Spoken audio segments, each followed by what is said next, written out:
Gracias y paz, amados hermanos. Hace tiempo me mandaron este vídeo y quiero analizarlo fragmento a fragmento un poquito con ustedes. Empezamos con la primera parte. Me envenena el alma. It poisons my soul. Cada vez que yo veo gente When I see people, que tiene chavos para pagar un celular, money to pay for a cell pero phone, no tiene semilla para hacer. but no seed to sow. Cuando escucho esta primera parte, yo estoy de acuerdo en parte con lo que se dice. ¿Qué quiero decir con esto? Que sí que es verdad que hay personas que cuando se habla de ofrenda, esas personas normalmente no comprenden realmente lo que es el concepto de la ofrenda y usan sus bienes más que nada para cosas personales, descuidando siempre las cosas que tienen que ver con Dios, con la obra de Dios, con el avance del Evangelio. Cuando nosotros leemos el Nuevo Testamento, nosotros sabemos que la ofrenda es parte de la vida cristiana, que la ofrenda es parte de la adoración del creyente, incluso entender que es algo espiritual, que no es algo simplemente físico, que no es algo simplemente que se trata de dar dinero. La ofrenda es algo que aparece en las epístolas de Pablo. Pablo habla de ofrendar cada uno como Dios disponga en su corazón, no hacerlo con tristeza, sino con alegría. Además, Pablo habla de ofrendas generosas, incluso diciendo que cada uno dé conforme Dios le haya prosperado. Es decir, que esperábamos que conforme Dios te bendice más, tú puedas aportar más a la obra de Dios. Pablo mismo había experimentado eso, personas que le habían dado en gran manera. Siempre la gente suele tender a decir, cuando Pablo dijo que hacía tiendas, sí, pero si lees la carta entera, también Pablo les dice que él no tendría por qué haber hecho eso, porque era su derecho como apóstol en aquel entonces ser sustentado por la iglesia por lo que él estaba haciendo. Tienes que leer la carta entera. Pero que Pablo no quería ser una carga para ellos, no quería ser una carga para ese pueblo en aquel momento. Sin embargo, en otras cartas Pablo dice que él ha recibido para estar abastecido incluso en abundancia y más de lo que necesitan. Pablo habla de que se recojan ofrendas para los santos. Pablo habla en varias ocasiones del tema de la ofrenda. Y ciertamente, así como hay muchos púlpitos llenos de hombres que por codicia y por amor al dinero manipulan a las personas para enriquecerse a costa de la fe de otros y de la ingenuidad de otros, también es cierto que hay muchas personas entre los miembros de las iglesias que también aman el dinero. Hay falsos pastores que aman el dinero, pero también hay falsos creyentes que aman el dinero. Hay hombres que aman el dinero en los púlpitos y hay hombres que aman el dinero en los bancos, en las sillas. Y eso se sabe ¿por qué? Porque a la hora de administrar su dinero, ellos piensan en ellos y en sus cosas materiales, pero no tienen en cuenta las cosas que tienen que ver con el reino de Dios. Nosotros sabemos que en este mundo las cosas tienen un costo. El plantar una obra, el sustento, el mantenimiento, quizá los costos de alquiler o los costos de agua, de luz, no sé, imprimir Biblias no es gratis. Tú me dirás, a mí me la regalaron gratis, pero alguien pagó, porque la tinta no es gratis, el papel no es gratis, la encuadernación no es gratis. Puede ser que a ti te haya costado gratis, pero alguien ofrendó. Alguien ofrendó para que tú tengas una Biblia gratis, alguien ofrendó para que tú tengas algo gratis. Y lo triste es que hay personas que lo quieren todo gratis, cuando hay alguien que generosamente ofrenda para que algunos tengan un curso gratis, una Biblia gratis, un libro gratis, que nosotros creemos que eso nace gratis y no es así. Solo que hay gente que ofrenda para que tú lo tengas muchas veces gratis. Sabiendo todas esas cosas, el poder mantener un misionero, el colaborar con una familia que está en un pueblo perdido de la sierra plantando una obra y mandarles una ofrenda para que coman. Entonces, colaborar con esas cosas a nosotros nos nace y lo hacemos de corazón porque queremos que el evangelio siga avanzando y sabemos, lógicamente, que hay cosas que tienen un costo y hay que solventar y que cuanto más sembremos, más cosecharemos. No personalmente, sino en el sentido de la obra. Cuanto más colaboremos, más fruto veremos de misioneros llegando lejos, de obras abriéndose allí y tantas otras cosas. Pero hay muchas personas que, como bien dice este hombre, pues prefieren gastárselo en un supermóvil, en más ropa, en más caprichos, en más viajes, en salir fuera y no colaboran con la obra del Señor, no ofrendan generosamente. Así que en parte hasta ahí sí sé y lo he vivido. Hay personas muy generosas en el pueblo de Dios y hay personas muy tacañas en el pueblo de Dios. Hay falsos pastores amantes del dinero y hay entre las filas de la iglesia personas que aman el dinero y que no colaboran generosamente con ofrendas. Siempre tienen un pretexto, pero a ellos siempre van a gastar en sus cosas. Hasta aquí puedo entender un poquito los argumentos de este hombre. Pero mira cómo sigue. ¿Sabes por qué Dios te dice dame ofrenda? You know why God says give me an offering? Porque antes de exigirte algo, Él te lo modeló. Before he asks for something, he Él no dijo showed voy a dar it. a mi primogénito. He said, I will give my first. Él dijo voy a dar a mi I unigénito. will give my only born child, my only begotten No voy a dar child. ofrenda porque lo que tengo es para la leche. I'm not going to give an offering. I got milk money. Eso mismo te vas a poder comprar. Well, that's all you're going to have. Yo jamás le diría eso a una iglesia. Yo puedo hablar de la tacañería, yo puedo hablar de cómo algunos aman el dinero hasta el punto que lo gastan solo en sí y en sus placeres y deleites, que no participan de la ofrenda como un acto espiritual o como una bendición de poder colaborar con el reino de Dios. Pero jamás le diría a las personas que como tú no siembras, porque tú dices que solo tienes para leche, entonces como tú no siembras, solo podrás seguir teniendo leche. Porque queda a entender esto, que tú tienes en relación a lo que siembras, que si solo tienes leche y no eres capaz de dar la leche, pues entonces seguirás solo teniendo leche. ¿Qué mensaje es este? Pues este mensaje puede ir por varios lados. En primer lugar, por el lado de un poco la manipulación. ¿Quieres tener algo más que leche? Pues empieza a dar, empieza a sembrar, empieza a dar. Porque si tú no das, si tú no siembras, te quedarás con esa mediocridad material, solo tendrás para leche. Es como también el hacer sentir culpable y sentir que si solo tienen para leche es porque no ofrendan. Ah, solo tienes para leche, pues eso te seguirás teniendo, solo para leche, porque como tú eres un tacaño y eres un mediocre en tus ofrendas, solo tendrás para leche y no tendrás para nada más. Ese mensaje obviamente es falso. ¿Por qué es falso? Yo no creo que el dueño de Tesla sea el mejor creyente y tiene para mucho más que leche. El dueño de Inditex, el dueño de las tiendas de Zara, que aquí es español, yo no creo que solo tenga para leche, pero tampoco ofrenda. El dueño, quizá Bill Gates, tenía para mucho más que para leche y no creo que ofrendara mucho. Grandes cantantes, artistas, jugadores de fútbol, multimillonarios, billonarios, no dan un solo centavo de ofrenda y tienen para mucho más que leche. El tener abundancia no va relacionado con ofrendar. Y empezar a decirle a la iglesia que si ellos ofrendan más serán más ricos o que si ellos no ofrendan seguirán siendo pobres es un mensaje falso. Porque eso no es algo que las escrituras confirmen. Las escrituras nos llaman a ser generosos, nos llaman a dar, pero ni siquiera a dar por el interés de tener más, porque entonces ya no es ofrenda. Si yo ofrendo para ser más rico, si yo ofrendo para salir de la pobreza, eso no es ofrenda, eso es un trueque. Es yo te doy para que tú me des. Yo no te doy por amor, yo no te doy por gratitud, yo no te doy para sembrar en la obra, yo no te doy para que la obra avance, yo no te doy para colaborar con el reino, yo te doy por mí, egoístamente, para tener más o para proteger mis finanzas. Hay mucha gente que manipula las iglesias de esta manera, haciendo que la ofrenda se vea como un trueque. Si tú no das, seguirás siendo pobre.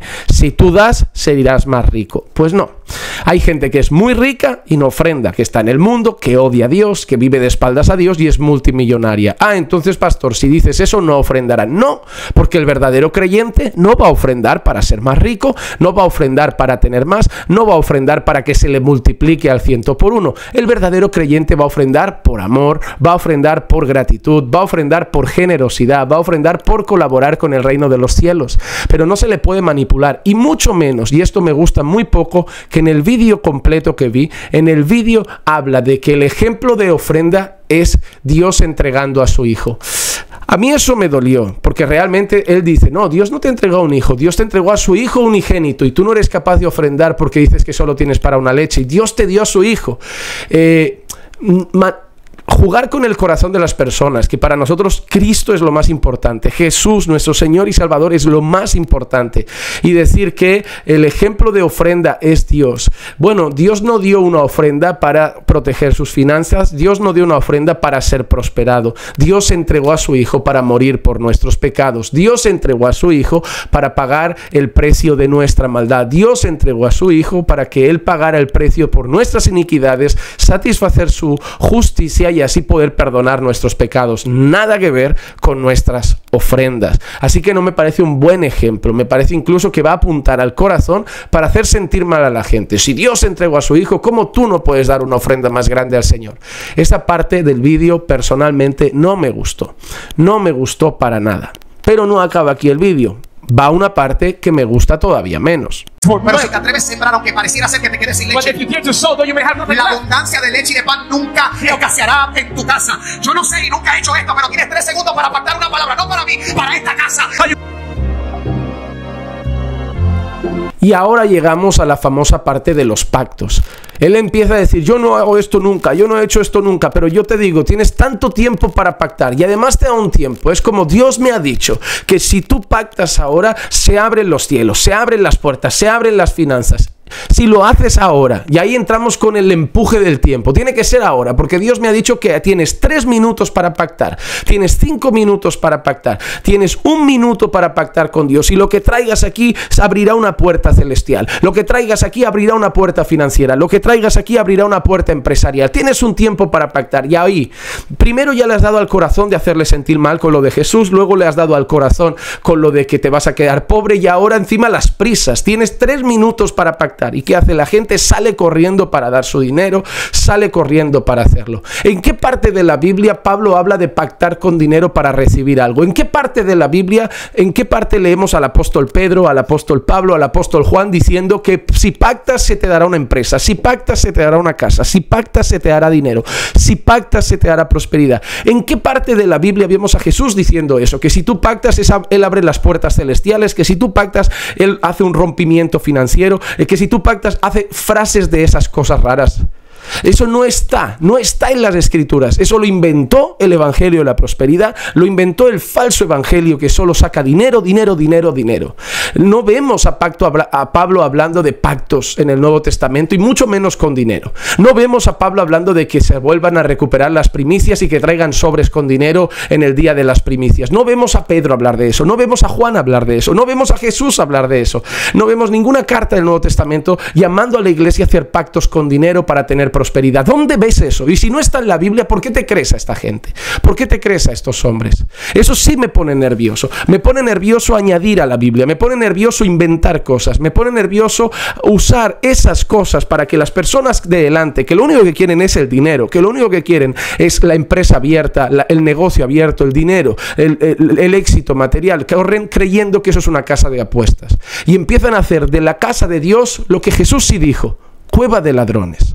Cueva de ladrones, porque es lo que Jesús vio en los cambistas y es lo que Jesús vería en los falsos predicadores de la prosperidad, en el falso evangelio de la prosperidad. No, eso es totalmente falso. Que nadie te venga con historias de hacer un pacto para un rompimiento financiero, para una empresa y para un negocio. Eso no está en las escrituras. Eso no lo vemos en las escrituras. Y por favor, no sean tan rastreros de irse a un versículo sacado de contexto del Antiguo Testamento para justificar esas cosas.